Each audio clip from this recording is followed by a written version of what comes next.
Iniciou? Tá, iniciou. Começou, agora sim. Tá. Então, vamos falar sobre câncer de vias biliares e vesícula biliar. Então, a gente vai falar primeiro sobre o câncer de vesícula biliar. Ele é um câncer raro, né? Perto das outras neoplasias.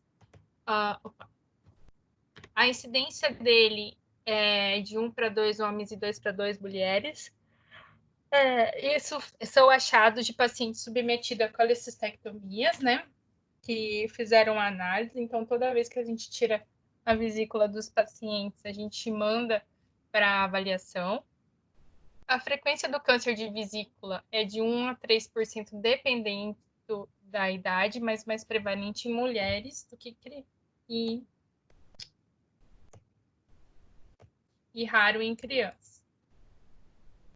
Bom, os fatores de risco do câncer de vesícula, a gente tem a litíase biliar. O que é litíase biliar? Então, é cálculo dentro da vesícula. Quem tem o cálculo dentro da vesícula tem cerca de 3 a 5 vezes mais chances de ter câncer de vesícula do que uma pessoa normal. Obviamente, longo tempo com esse cálculo, né? Lesões polipóides da vesícula, que sejam pólipos dentro da vesícula. Eu vou falar mais para frente sobre isso.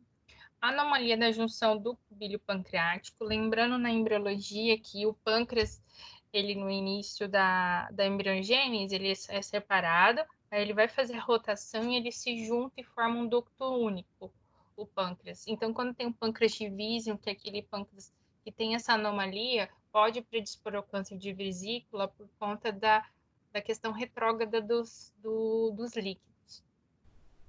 Cisto de colédo, que é uma coisa que tem que ser operado, porque todos os cistos se transformam em câncer, e o câncer de vesícula também por conta dessa dificuldade de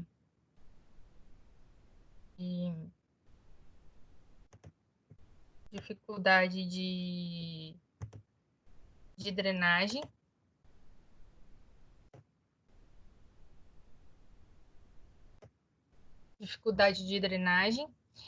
Infecção bacteriana recorrente, né? E. coli, que vai espessando a parede da vesícula, pode predispor essa inflamação e levar ao câncer, né? Por alguma malformação.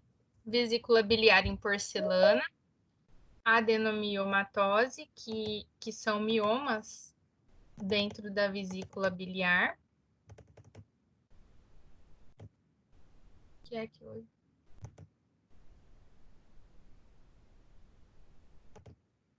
Adenomiomatose são como se fosse, são miomas dentro da vesícula biliar. Colangite esclerosante primária. Inflamação uma doença autoimune da via biliar. Então, ela pode causar uma inflamação crônica e também predispor ao câncer de vias biliares e de vesícula. Outras coisas relacionadas à polipose colônica, a doença de FAP, pode estar relacionada a tumores de vesícula e vias biliares. Doença inflamatória intestinal, geralmente relacionadas a doenças autoimunes, obesidade, exposição química, colecistite, tabagismo, multiparidade e estado pós-menopausa. Então, falando do pólipo de vesícula, o pólipo, a gente acha... Gente, eu vou parar um pouquinho a gravação aqui, que eu preciso atender essa ligação. Só um pouquinho, vou mutar aqui. Tá bom, sem problema.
Voltei, desculpa.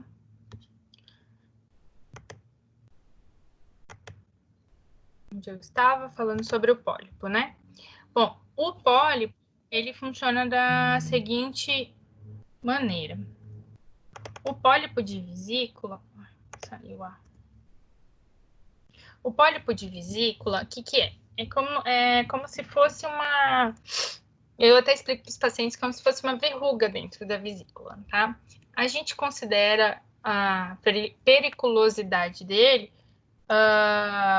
por conta do tamanho.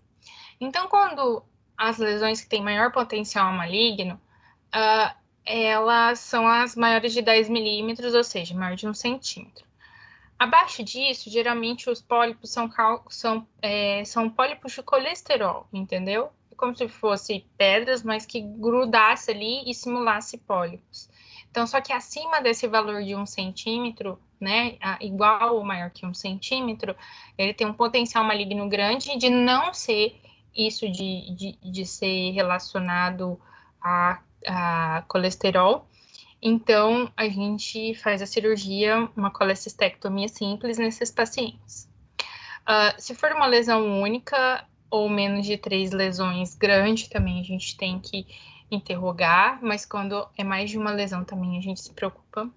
Aí, obviamente, quando é mais de 3 lesões, a gente já praticamente descarta o tumor, porque não vai dar dessa forma vegetante em vários lugares. Idade do paciente, quando é maior ou superior, igual ou superior a 50 anos. Lesão polipóide céssio, que aí realmente descarta a questão de ser colesterolase, né? Lesão polipóide na superfície hepática, então ali onde o vesículo é grudado com o fígado e a lesão vier dali, a gente tem que ficar bem atento que provavelmente é tumor. E quando é associado a cálculos de vesícula biliar, porque a gente já tem inflamação dos cálculos, e aí tem a questão do pólipo, então que inflama, então a gente tem que ficar bem atento a esses casos, tá? Alguns trabalhos mostram que acima de 8 milímetros a gente já tem que ficar de olho. Geralmente eu repito a ultrassom desse paciente em 6 meses, quando a lesão é menor que 8 milímetros. E se aumentou de tamanho ou aumentou de quantidade, eu já indico cirurgia, tá? Quando a lesão ela aumenta ou de tamanho, né, ou de quantidade, eu indico cirurgia. Mas sempre eu converso com o paciente, ainda mais se for um paciente mais de idade, eu converso sobre a questão da chance de malignização, né? Então, como eu falei, o mecanismo dessa daí é essa alteração que dá nessa alteração da alteração metaplásica por conta do refluxo que tem do suco para dentro da vesícula, que não consegue fazer a drenagem adequada para o duodeno, então vai haver um refluxo. O que é vesícula de porcelana? A vesícula de porcelana é uma vesícula que inflamou, e ela vai formando como se fosse uma porcelana, entendeu? E essa porcelana, quando ela é incompleta, ou seja, ela não calcificou completamente, tem um risco maior de câncer. Por quê? Porque eu ainda tenho um epitélio que pode se transformar em câncer. Agora, já quando ela já está calcificada completamente, quando já não tem esse epitélio, a chance dela malignizar é bem maior. Bem menor, desculpa. Adenomiomatose. Frequentemente elas são assintomáticas, pode estar associada a dor, geralmente quando tem cálculo. É um fator de risco, então, para câncer, por causa da inflamação. É um espessamento, como eu falei, como se fossem uns miomas. Então, às vezes, ela pode ter um comprometimento invasivo ali na parede do fígado e simular câncer mesmo. Então, a gente meio que inicialmente a gente trata ela como um câncer de vesícula. Bom, a colangite esclerosante primária é uma doença autoimune, é uma doença hepática progressiva com colestase intrahepática. Então, esses pacientes vão ficar vão amarelando, porque vai dando inflamação em toda a via biliar, toda a vesícula desse paciente. Está associada a doenças inflamatórias intestinais, principalmente a retocolite. como eu já falei, as outras causas de câncer de vesícula. Bom, os tipos, a gente tem o carcinoma in situ, que são aqueles cânceres que não invadem após a mucosa. Tem o adenocarcinoma, que são aqueles já invasores. Agora nós temos os carcinoma palipilífero, adenocarcinoma tipo intestinal, carcinoma mucinoso, células claras, anel de Sneed ou adenoescamoso. O mais comum é o adenocarcinoma. Aqui é o estadiamento do câncer. Nesse tipo de câncer, eu vou precisar que vocês gravem isso aqui, porque isso aqui é importante para definir a questão da cirurgia. Qual vai ser a cirurgia para esse paciente, entendeu? Então, isso vai determinar o prognóstico desse paciente. Né? Você pega a tabela e vai saber. Não, isso aqui realmente a gente tem que saber, porque define bastante o prognóstico desse paciente, tá? Eu vou falar mais para frente relacionando o estadiamento com a cirurgia, até para vocês entenderem. Então, o quadro clínico, uma dor abdominal persistente, simula muito cálculo na vesícula, pode chegar ao grau de dar icterícia se estiver comprometendo o colédoco, pode dar febre associada à colecistite, anorexia por dificuldade de alimentação, perda de peso também pode ocorrer. Então, a icterícia vai ocorrer por a invasão do colédoco, vão ser coisas mais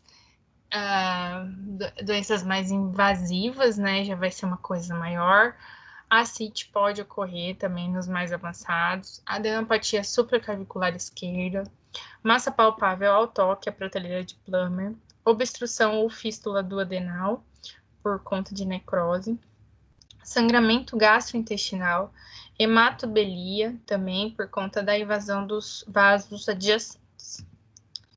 Bom, então, geralmente, os pacientes que a gente acaba suspeitando sexo feminino, idade superior a 60 anos, crescimento rápido, vesícula biliar escleroatrófica, espessamento irregular da parede de vesícula biliar, cálculos intraluminal fixo, linfadenomegalia regional, isecogenidade com parênquima hepático, ou seja, quando você vai ultrassom, uma ressonância, uma tomografia, você não vê o limite entre a vesícula e o fígado.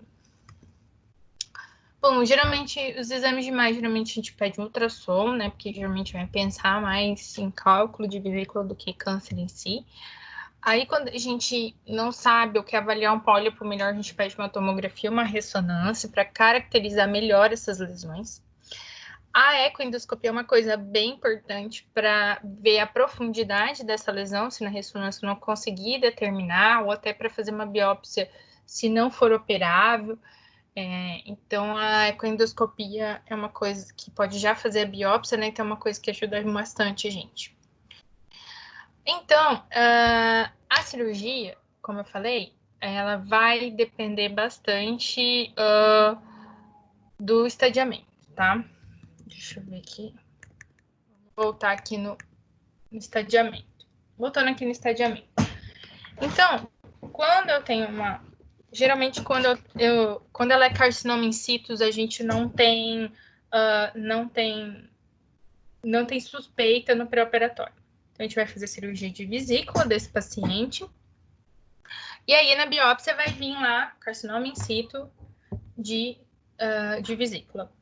Quando ela é carcinoma in situ, ou até invade quando ela é carcinoma in situ, que é ali na mucosa, só a cirurgia de vesícula é o tratamento deste paciente. Não tem necessidade de linfadenectomia, não tem necessidade de nada disso. A colecistectomia simples define o tratamento desse paciente. Quando ele já é um tumor que invade a lâmina própria, que invade a muscular, que invade o tecido conjuntivo perimuscular, aí a gente vai fazer uma cirurgia de maior tamanho, tá? Um momentinho aqui.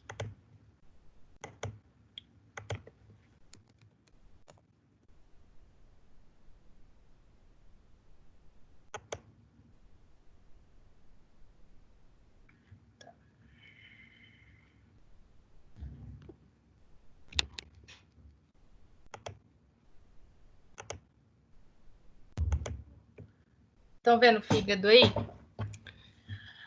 Então, como que funciona? Quando a gente tem o tumor só aqui na vesícula, então só a cirurgia de vesícula, uma colecistectomia por vídeo mesmo, já é o tratamento. Quando eu tenho isso aqui invadindo todas as paredes da vesícula, invadindo um pouco o fígado aqui,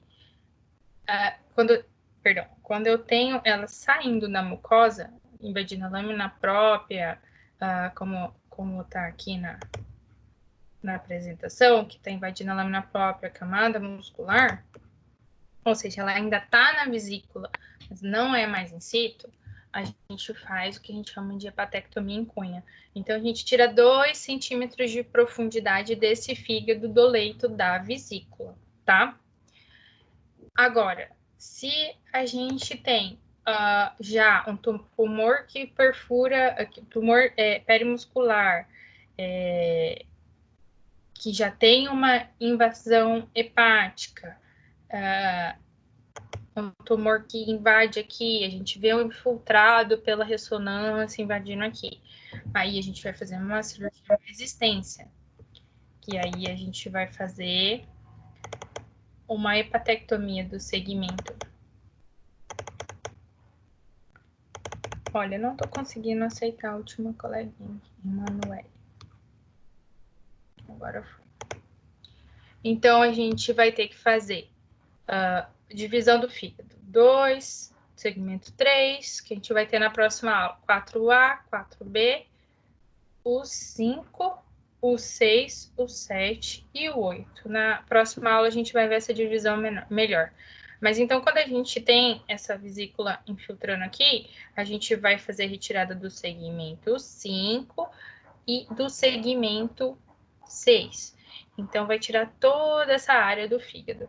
Dependendo da invasão, dificilmente vai invadir mais para trás, mas se não, fazer até uma hepatectomia direita, que na próxima aula a gente vai entender melhor como se diz hepatectomia direita, hepatectomia esquerda, tá?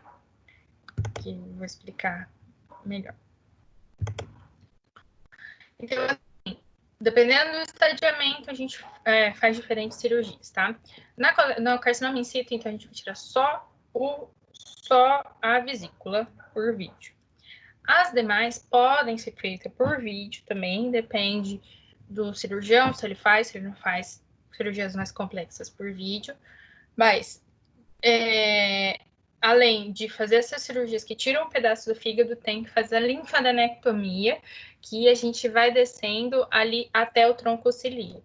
Então, faz a linfadenectomia de toda a região ali da artéria hepática até o tronco cilíaco, de onde ela se origina. Então, o único tratamento curativo é a cirurgia, que a gente chama de colecistectomia radical, porque a gente tira um pedaço do fígado, né? 80% dos tumores são irressecáveis por conta de metástase à distância, invasão de veia, porta, artéria hepática. Hoje em dia, isso da invasão da porta e artéria hepática, se você tiver no serviço de grande especialista, tipo de transplante e tudo mais, hoje em dia eles fazem a substituição da veia e da artéria por prótese de Dacon. Então, assim, tem alguns lugares que faz isso. Invasão de fígado e órgãos adjacentes, se for difícil a retirada, contraindicada a cirurgia. Então, existe também o tratamento paliativo, na verdade, que não adianta muita coisa.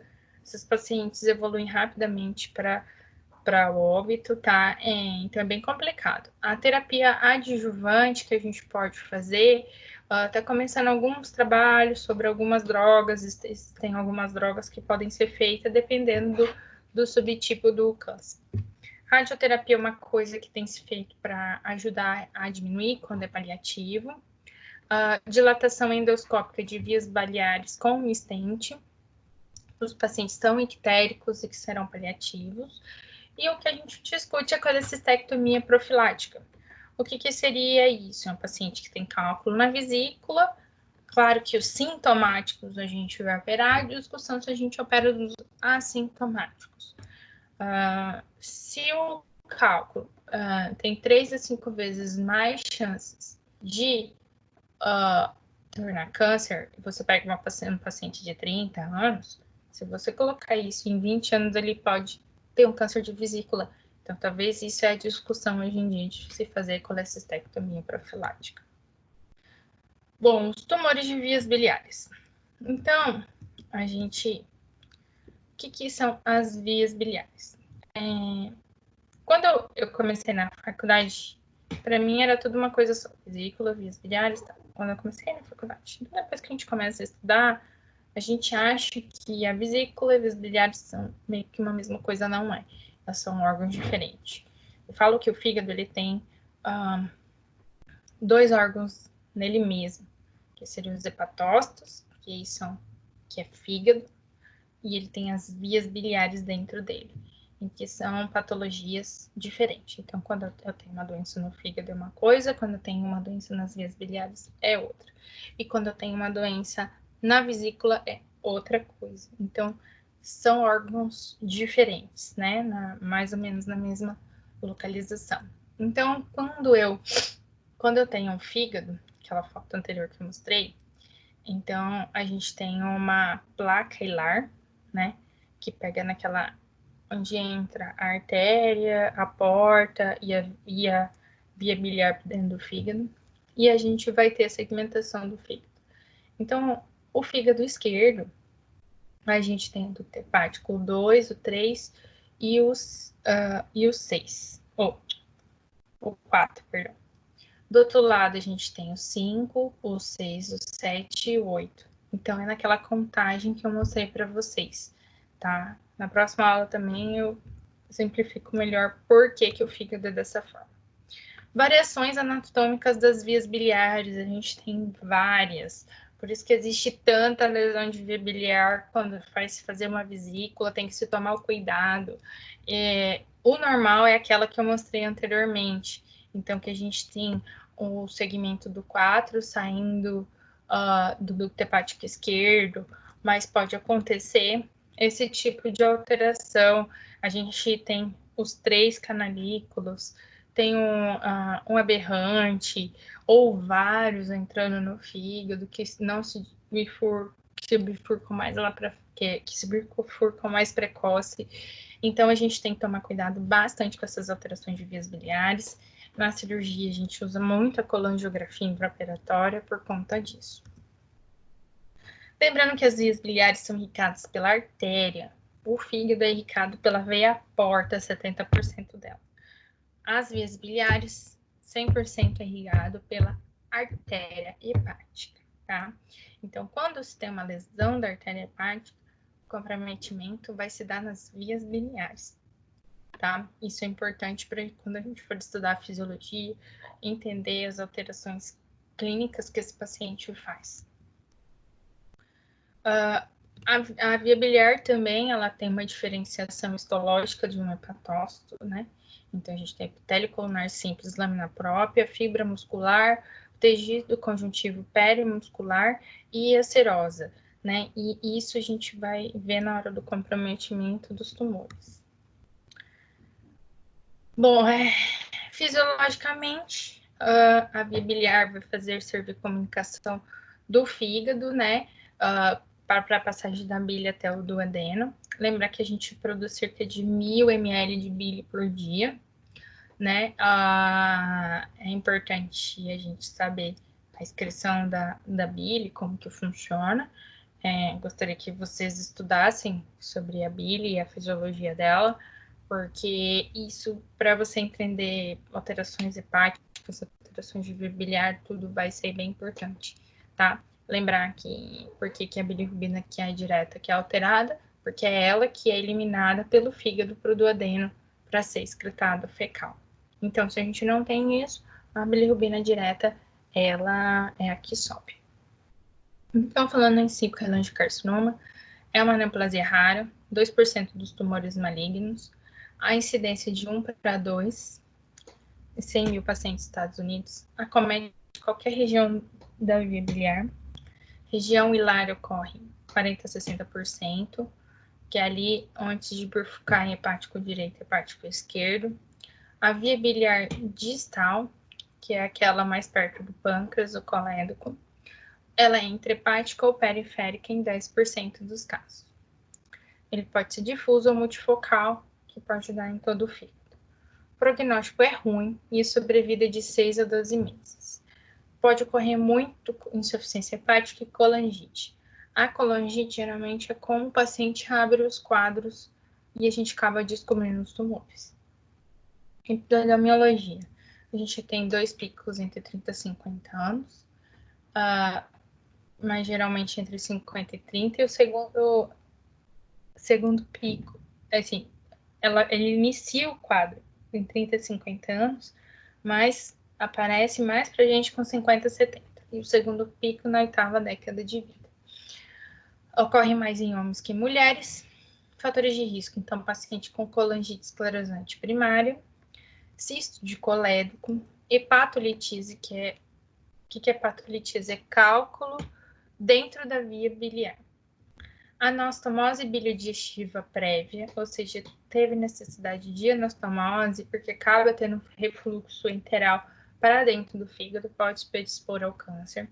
Hepatite B e C, síndrome de Lynch 2 e polipomatose biliar múltipla. Lynch 2 é aquela que é associada a câncer de ovário, câncer de mama, familiar, tá?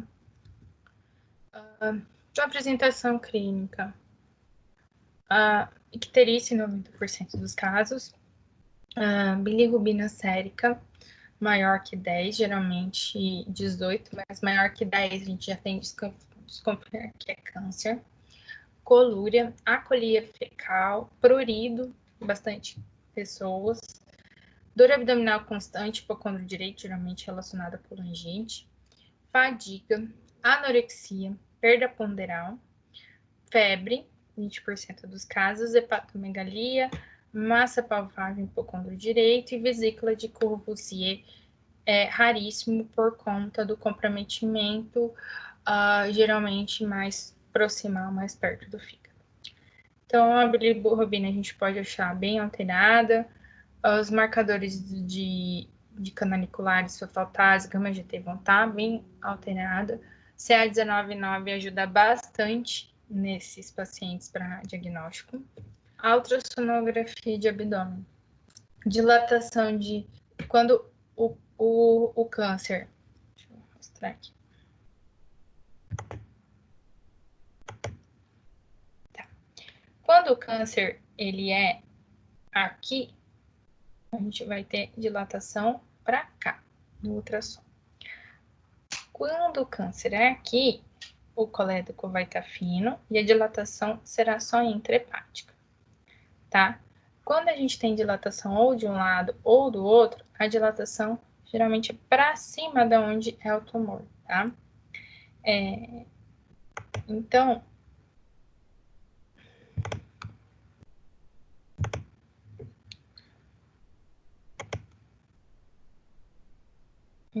quando eu tenho um câncer hilar, que é ali na entrada do fígado, tem dilatação intrahepática. Quando ele é distal, mais perto ali do pâncreas, vai dilatar tudo dali para cima. Mas a gente tem que diferenciar com cânceres periampulares, câncer de pâncreas, obviamente o pâncreas vai estar uma lesão no pâncreas, mas tem que ficar de olho. E afastar coledocolitíase. A tomografia ajuda na delimitação da massa, né, e a gente até começar a planejar a cirurgia. Eu prefiro a ressonância, a colangiorressonância, só que a gente sempre tem que pedir com a ressonância para ver como está o parênquima hepático desse paciente. E a colangiorressonância, ela vai avaliar a via biliar desse paciente. Então, ressonância é uma coisa, colangiorressonância é outra. A avaliação, então, da anatomia é com a colangiorressonância. Não tem baixo risco, porque é uma ressonância, né? O que se usa de contraste é a bile. Quando é associada à ressonância, auxilia na delimitação da massa, então ajuda a gente a determinar a questão da cirurgia. A CPRE tem um alto risco de colangite, a gente só faz quando a gente quer biópsia, geralmente com spyglass. O que é spyglass? A gente vai entrar como se fosse uma CPRE, só que a gente vai dentro da via biliar, olhar, vai ter como fala, uma câmerazinha na ponta. Ali a gente vai olhar dentro do colédoco, vai ver a lesão e vai biopsiar ela, tá? Isso se chama spyglass, tá? Ou você pode fazer citologia biliar ou o escovado. Pode perguntar, alguém abriu o microfone. Não? Então, tá bom. Então, anatomicamente... Oi, alguma pergunta? Janderson? Pode eu acho que ele perguntar. abriu errado. É o Janderson, mas eu acho que ele abriu errado. Não, é que entrei aqui de novo. Tá bem. Foi Só um bom. pouquinho, gente. Eu vou parar o microfone aqui um minutinho.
Oi, gente, voltei. Então, anatomicamente, ele pode ser intrahepático, ele é dentro do fígado, ele pode ser distal, né? E ele pode ser o perilar, que são essas variações do perilar, que é o famoso tumor de Klatskin. Então, pela classificação de Bismuth, a gente tem 4 tipos de tumores, tá? Então, a gente tem o Bismuth 1, ele vai pegar, não pegando totalmente a bifurcação, mas vai pegar o colédoco. O Bismuth tipo 2, ele vai pegar ou o ducto hepático direito ou o ducto hepático esquerdo. O tipo 3 e 4, ele tem uma invasão mais agressiva, e invadindo também contralateral, mas não totalmente. E o tipo 4 já é invasão bilateral, sem chance de ressecção. Então, o tipo 3 e o tipo 4, geralmente não é operado, tá?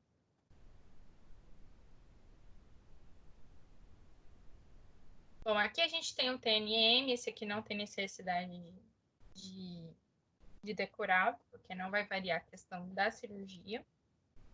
Então, a cirurgia, ela vai depender do local desse tumor, tá? Então, o tratamento curativo é a cirurgia R0, a ressecção completa dessa lesão. Quando a ressecção é intrahepática, quando a lesão é intrahepática lá dentro do fígado, eu vou tirar o pedaço do fígado que está com um tumor, tá? E fazer a linfadenectomia por ser um colangiocarcinoma, tá? A ressecabilidade é 62%, a sobrevida em 3 anos não é muito boa também, mas dependendo do tipo de acometimento. Quando ela é distal, ou seja, ela está perto do pâncreas, a cirurgia tem que ser a Whipple, por conta da localização e de toda a linfadenectomia, toda a distância que a gente tem que deixar. Se não tiver como fazer a cirurgia, a gente faz uma colecistectomia com hepático jejunostomia, então faz uma biliodigestiva lá em cima no hilo, com reconstrução em Y de Roux.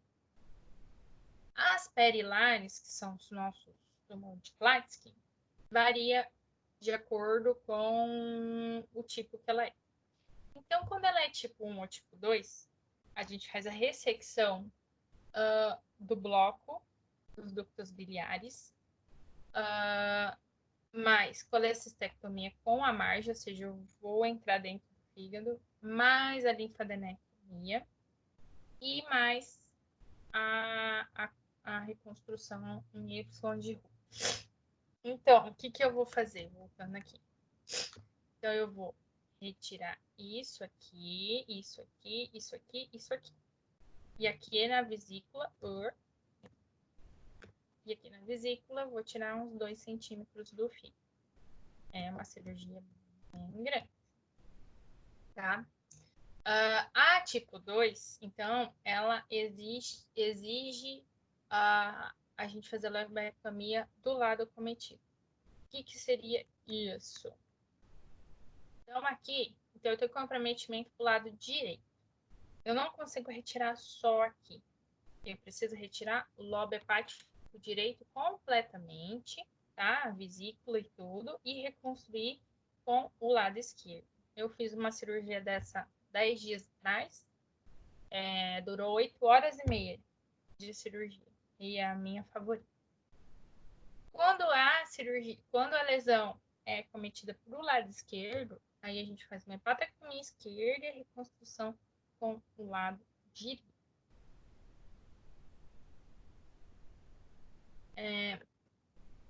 Então, geralmente as outras, como eu já tinha falado, a 3 e 4, só se tiver centros especializados com ressecção de veia porta, né, para conseguir fazer.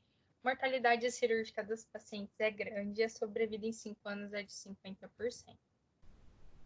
Alguns critérios de ressecabilidade. Então, contraindicação da cirurgia, o paciente tem alto risco de morbidade, não dá, ele não vai aguentar nem a anestesia. Cirrose avançada, hipertensão portal, por conta de toda uma formação do hilo e a questão de sangramento, que é muito maior nesses pacientes com hipertensão portal, e com cirrose, porque ele não vai aguentar a gente tirar um pedaço do fígado, ou mesmo a cirurgia da questão do cólera. Comprometimento bilateral e profundo, que a gente não consiga ressecar. Envolvimento da via porta, como eu falei, se você tiver em centro especializado que substitua, dá para fazer. Atrofia do fígado contralateral. Como que é isso? Por exemplo, eu tenho um tumor invadindo o fígado do lado esquerdo. E o lado direito, que é o que ficaria, ele está atrofiado por conta de uma cirrose. Eu não posso fazer cirurgia se o paciente está contraindicado de cirurgia.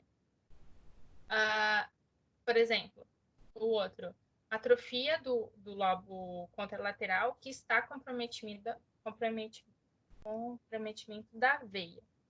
Por exemplo, mesma coisa, tem um tumor do lado esquerdo, só que ele está comprometendo a veia hepática do lado direito, que é o que ficaria. Não dá para ressecar. E N2, ou seja, envolvimento nodal extenso, que não dê para fazer linfadenectomia e metástase à distância. O que a gente pode fazer de paliativo é a drenagem da via biliar,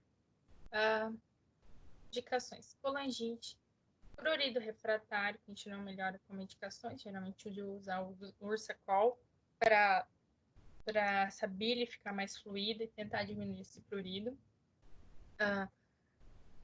Necessita da melhora da função hepática previamente à quimioterapia. Esse paciente não pode ter muito critério para começar a fazer a quimioterapia. Então, a gente precisa descomprimir um pouco esse fígado para ele poder, que a gente chama até de respirar ali, né? Para ele poder drenar, para poder aguentar a quimioterapia. Então, se for drenar o segmento que está muito comprometido, não adianta, o ideal é a gente drenar o segmento do fígado melhor, né? E a icterícia também pode estar presente em decorrência da obstrução da veia porta completa, que geralmente os colaterais vão começar a melhorar esses pacientes. A derivação bilidigestiva é uma coisa que pode se fazer, mas como eu falei, se a gente tem uma lesão muito alta, não dá para fazer derivação bilidigestiva, é só drenagem percutânea mesmo, às vezes nem passar prótese pela CPRE. E a gente, nos outros casos, quando as lesões são mais distais, a gente faz a bilidigestiva ou a drenagem por CPRE. Radioterapia é uma coisa que está vindo bem aí para a gente fazer. Ou quando a gente tem uma doença residual, né, que a gente tem que deixar um pouco de doença para ajudar. E a gente tem as Quimioterapias com ciclofluoracil, cisplatina e gentamicina. É isso. Dúvidas? Traumas e angústias?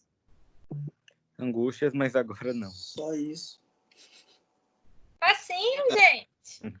Imagina.